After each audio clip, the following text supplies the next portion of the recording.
Salut à tous et bienvenue sur AZ237. Rachel était une jeune femme belle, intelligente et respectueuse. Elle aimait tellement la musique qu'elle la pratiquait à un niveau avancé. Son instrument préféré était le violon. Avec un violon dans les mains, elle faisait tomber les mâchoires. Malheureusement, elle a dû renoncer à son rêve pour se conformer aux souhaits de ses parents. Elle aimait beaucoup ses parents et faisait souvent les choses dans leur intérêt, même si cela ne la rendait pas heureuse. Elle a compris le combat que ses parents ont dû mener pour qu'elle devienne ce qu'elle était. Regardons son histoire. Mais avant de commencer, voici la question du jour. Je suis invisible comme un rien, mais tu peux m'entendre. Tu peux me prononcer, mais si tu me répètes, je disparaîtrai. Qui suis-je? Donnez-nous votre réponse dans les commentaires. La réponse exacte vous sera donnée à la fin de la vidéo.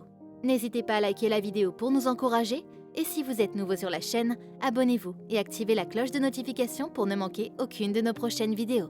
Selon la volonté de ses parents, elle s'est mariée à un riche homme d'affaires nommé Dexter. Dexter était le fils de l'un des amis les plus proches du père de Rachel. Sachant qu'elle appartenait à une famille honorable, il a proposé à son père de les préparer à un avenir commun. Évidemment, ils n'ont pas réussi à obtenir le consentement du couple avant de tenter de les mettre ensemble.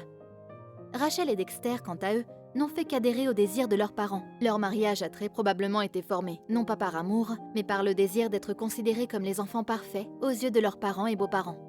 Dexter était un homme d'affaires prospère et était plus âgé que Rachel de 5 ans. Bien que leur mariage ait été arrangé par leurs parents et qu'ils ne se connaissaient pas auparavant, Rachel était prête à tout ce qu'elle pouvait pour que son mariage soit une réussite.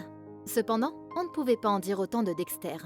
Au début, la nouvelle famille se débrouillait bien en vivant dans la maison du mari, mais Dexter s'est ensuite rendu compte que sa femme était complaisante par nature et a commencé à utiliser sa faiblesse sans honte. La plupart du temps, tout changement dans le comportement du mari était le reflet de ses succès ou de ses échecs au travail, ce qui influençait invariablement la façon dont il traitait Rachel. Lorsqu'elle a découvert qu'elle était enceinte, elle a cru que Dexter la verrait et l'apprécierait mieux, mais ce n'était pas tout à fait vrai. En apprenant la nouvelle de la grossesse de sa femme, il s'est senti heureux. Il a commencé à la traiter avec respect et lui donner l'attention qu'elle méritait. Mais quelques mois après la naissance de Molly, il est revenu à ses anciennes habitudes. Sauf que cette fois, il est devenu plus intolérable. Au cours de la première année qui a suivi la naissance de Molly, on ne l'a pas beaucoup vu à la maison, car il s'occupait d'affaires locales et internationales. Il n'était pas là pour aider Rachel à élever Molly. Lorsque le bébé était malade ou se comportait mal, elle s'en occupait toute seule, essayant d'épargner à son riche mari un stress inutile. Malheureusement, son sacrifice n'a pas suffi à la rendre suffisamment précieuse aux yeux de Dexter. En peu de temps, il s'est transformé en un véritable tyran. Il rentrait du travail tard le soir et déclenchait une terrible dispute. Rachel a enduré cette épreuve et cette souffrance aux mains de son mari pendant plus de 5 ans. Et pas une seule fois, elle n'a voulu abandonner ou en parler à qui que ce soit. Elle pensait que c'était le prix à payer dans l'espoir de jouir d'un mariage heureux dans un avenir proche. Mais un jour, elle a décidé que c'était assez et qu'il était temps de se défendre.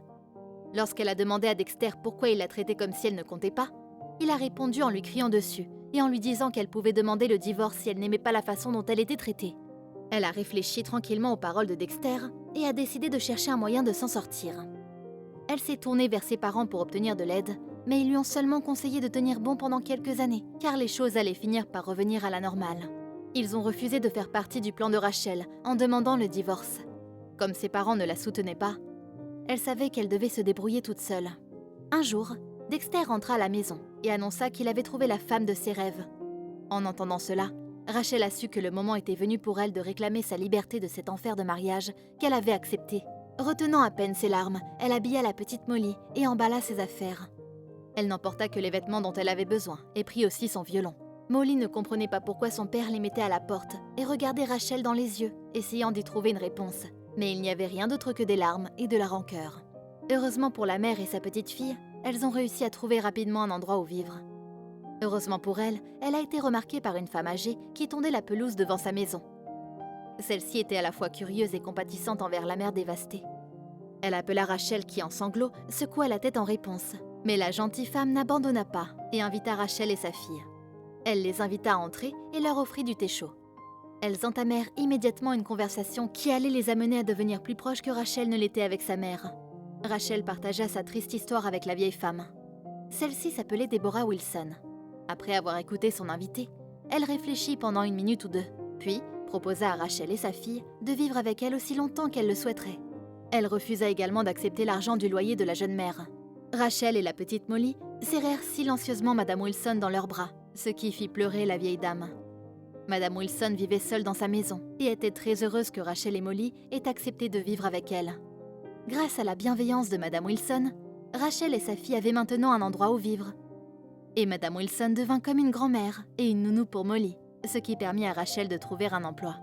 Elle trouva un emploi de violoniste dans un orchestre qui se produisait dans toutes sortes d'événements. Après avoir vu sa mère jouer régulièrement du violon, Molly commença à s'y intéresser.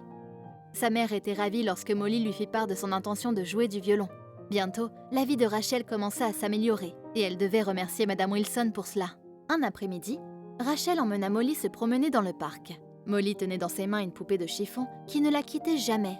Elle remarqua un bouquet de fleurs colorées et voulut faire un bouquet pour sa mère et Madame Wilson, qu'elle considérait comme sa grand-mère.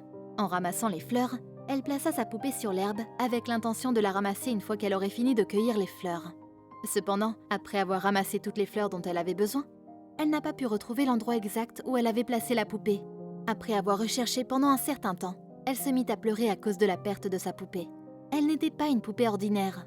Pour elle, c'était sa sœur, son amie et sa consolatrice. Alors qu'elle faisait une pause dans leur recherche, un bel homme passa par là et remarqua la fatigue sur le visage de Rachel et la tristesse sur celui de Molly. Par compassion, il s'approcha d'elle et après avoir pris connaissance de leurs problèmes, se porta volontaire pour les aider dans leurs recherches. Bien que leur recherche n'ait pas donné les résultats escomptés, ils ont passé un bon moment ensemble. Le temps passa vite et il faisait déjà nuit. L'homme demanda s'il pouvait les raccompagner chez elle. Sur le chemin de la maison de Madame Wilson, il parla alors un peu de lui. Il s'avérait qu'il s'appelait Joseph Anderson et qu'il aimait jouer du violon, tout comme Rachel et Molly. Il avait même étudié à l'école de musique. En parlant avec Joseph, Rachel se rendit compte qu'il était très gentil. Et alors qu'il était sur le point de se séparer à la porte de la maison de Madame Wilson, Rachel se surprit à penser qu'elle aimerait le revoir. Malgré le fait qu'il n'avait jamais trouvé la poupée de Molly, Monsieur Anderson sourit affectueusement et promit à la jeune fille et à sa mère qu'il allait certainement continuer les recherches le lendemain. Rachel le remercia chaleureusement et lui souhaita bonne nuit, ressentant à la fois quelque chose d'agréable et des papillons dans l'estomac. Monsieur Anderson respecta sa parole et revint le lendemain. Comme on pouvait s'y attendre, ils n'ont toujours pas trouvé la poupée. Cependant, il s'avérait que Joseph avait une surprise, au cas où les recherches seraient infructueuses. Sortant une enveloppe scellée de sa poche, il la remit solennellement à la jeune fille. Comme Molly n'avait pas encore appris à lire, Rachel lit la lettre pour elle. La lettre avait été écrite au nom de la poupée. La lettre disait qu'elle avait voyagé dans une autre partie du globe pour explorer les merveilles et les endroits agréables du monde, et aussi pour rencontrer sa famille. En entendant ces mots, des larmes ont commencé à couler de ses yeux, tandis qu'elle souriait, indiquant qu'elle était heureuse pour sa poupée. Rachel fut stupéfaite par le geste de Joseph et fut heureuse de l'avoir rencontré au parc. À partir de ce jour, Molly recevait des lettres de sa poupée et de sa famille lui racontant tout ce qu'ils avaient fait pour la rendre heureuse. Rachel pouvait également voir Joseph régulièrement, car il avait commencé à apprendre à Molly à jouer du violon. Cela donna à Rachel l'occasion d'entretenir une relation significative avec Joseph.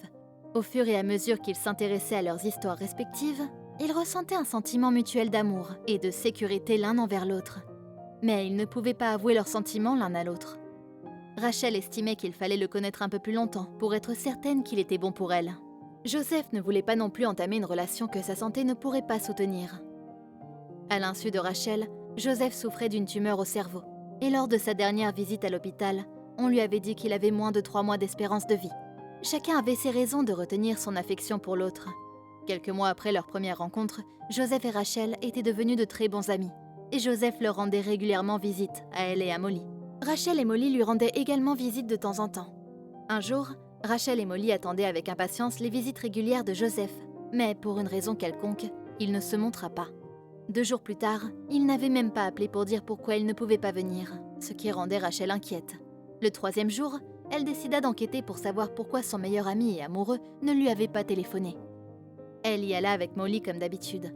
Lorsqu'elle arriva chez Joseph, elle réalisa qu'il était souffrant et alité. Elle eut davantage peur lorsqu'il lui parla de la tumeur au cerveau qui lui ôtait progressivement la vie. À ce moment-là, la seule chose à laquelle Rachel pouvait penser était à quel point elle se détesterait si Joseph mourait sans connaître son affection pour lui.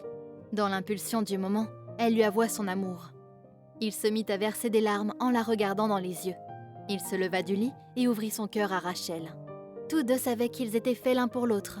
Ce qui blessait le plus Rachel était qu'elle ne pouvait pas passer autant de temps qu'elle le souhaitait avec lui.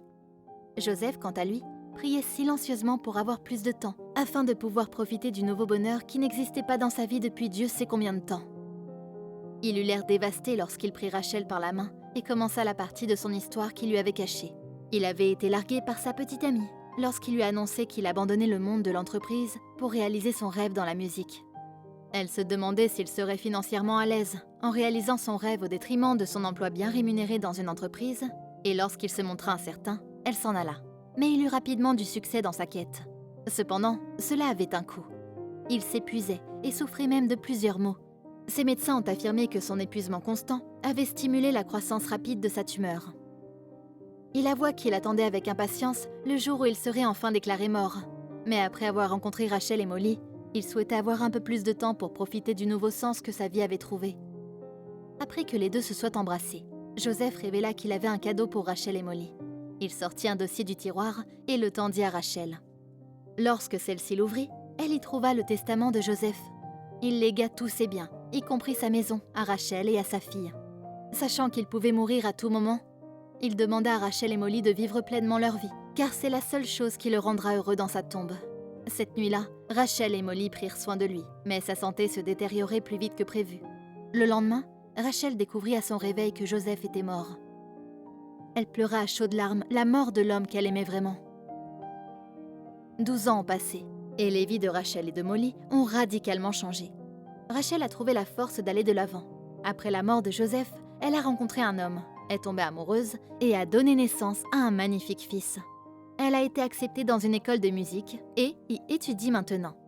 Lorsqu'elle se rend sur la tombe de Joseph, elle joue au violon un extrait de son morceau préféré. Quelle est votre opinion au sujet de cette histoire? Dites-le nous dans les commentaires. Et maintenant, la réponse à la question du jour. Le secret. Le secret est une chose que personne ne voit puisque c'est un secret. On peut le prononcer, dire, mais si on le répète à une autre personne, ce n'est plus un secret, donc il disparaît. Bravo à tous ceux qui ont trouvé la bonne réponse. Nous voici arrivés au terme de cette vidéo. Merci de l'avoir regardée jusqu'à la fin. Surtout, n'oubliez pas de la liker et la partager autour de vous. À très bientôt sur AZ237.